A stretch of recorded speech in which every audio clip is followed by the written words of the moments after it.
Dagli allenamenti e ho visto con i miei occhi che è un calcio molto divertente, ma un calcio tecnico, un calcio organizzato. Io penso che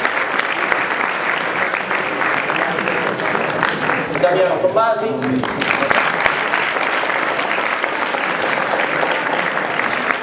Portatore di valori veri, di valori etici, di valori morali.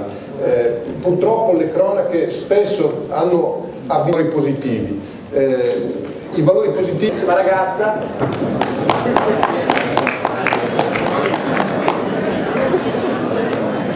Da tantissimi anni della Serie A della nazionale italiana. Siete un bellissimo sport per il calcio femminile.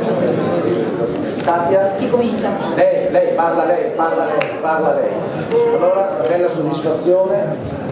Certamente sono molto felice di questa premiazione, perché ho fatto un bel campionato, sono molto felice che altre gente ha apprezzato il lavoro che ho fatto.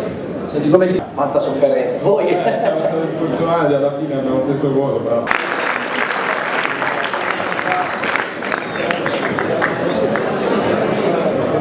Alberto Nuvolari, poi magari qualcuno dice Verona, qualche goleador, qualcosa. Maietta ha fatto un campionato straordinario e se noi insieme ai giornalisti abbiamo deciso di premiare Maietta e poi un altro difensore come Trevisan, è giusto premiare anche i difensori, non soltanto gli attaccanti. Fate poi sì, alla sua età, dopo una carriera ancora a grande livello.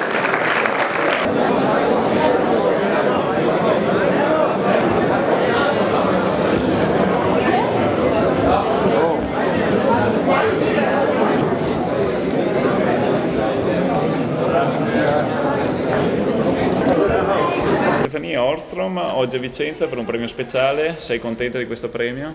Sì, sono molto felice e come ho detto prima penso che ho fatto un bel campionato e sono molto felice che altra gente ha apprezzato il lavoro che ho fatto in campo. Un premio per te ma anche un riconoscimento importante per il calcio femminile che deve essere sempre al centro delle attenzioni e degli interessi anche dell'associazione calciatori. Ma certo, il calcio femminile in Italia sta crescendo e merita più pubblicità e spero che il calcio femminile cresca anche in televisione, giornali, eccetera. Hai visto molti giovani oggi con domande molto intelligenti, con molta volontà di emergere. È una cosa che vedi anche nel tuo paese o sono i giovani italiani che in questo momento secondo te stanno chiedendo di più? Ho sentito oggi belle domande, ho visto un grande interesse. Certo che c'è anche in Svezia, però domande molto intelligenti oggi, sono felice a sentirlo.